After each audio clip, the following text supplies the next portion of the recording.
Duncan would not stop grumbling. He grumbled that he wasn't polished enough. He grumbled that he was overworked. Most of all, he grumbled about the passengers. "I'm ashamed of you, Duncan," said Skarloey. "Thank goodness Rheneas is coming home soon. Perhaps he'll teach you some sense before it's too late." "What has Rheneas to do with me?" "Rheneas saved our railway," replied Skarloey. "Please tell us about it," said Peter Sam. "Well," began Skarloey, "it was before you came here. Things were bad. Rheneas and I had to keep the trains running, or our railway would have to close." "How awful," murmured Peter Sam. "I tried hard," continued Skarloey, "but my old wheels ached. Rheneas understood. 'It's my turn now,' he'd tell me. He was often short of steam, but he always struggled to a station and rested there. 'I mustn't stop between stations,' he'd say. 'The passengers wouldn't like it.'" "Sure," huffed Duncan. He had stopped on a viaduct and hadn't cared at all. "Passengers," continued Skarloey, "get cross if you stop at the wrong places.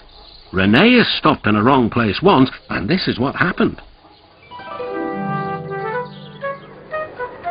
One wet and windy afternoon when the rails were damp, Rheneas was travelling home with a full train. There were even passengers in the guard's van. It wasn't a comfortable ride at all. Rheneas's wheels kept slipping, and it was a steep climb.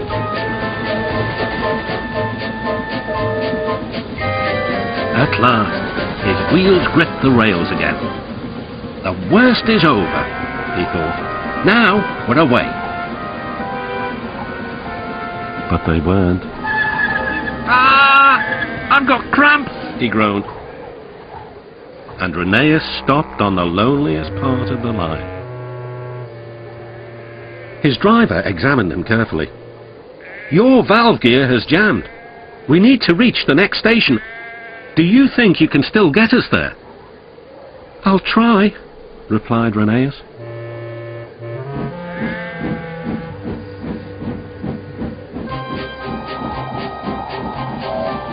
Rheneas did his best.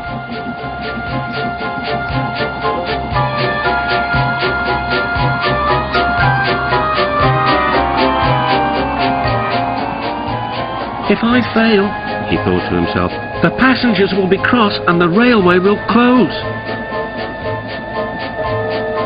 Everything blurred. He was really too tired to make another turn of his wheels. But he did. And another, and another, and another. Finally, tired but triumphant, Rheneas reached the station. "I'm here at last," he wheezed.